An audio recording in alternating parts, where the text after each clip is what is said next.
Arbitrage pricing theory, or APT, is a model used to estimate the expected return of an asset based on several economic factors. At its core, the theory relies on the concept of arbitrage, which is the practice of exploiting price differences in different markets.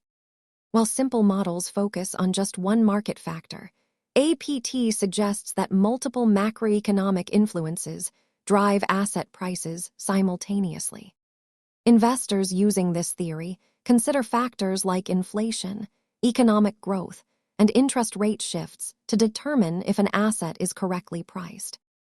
APT offers a more detailed view than the capital asset pricing model by allowing for multiple risk sources instead of just one. This chart shows how sensitive an asset might be to different economic inputs. Higher bars mean the asset reacts more strongly to that factor. The main takeaway is that by identifying these sensitivities, investors aim to find mispriced assets before the market corrects them. Thanks for learning about APT. Remember to research thoroughly and talk to a professional. Like and subscribe for more finance basics.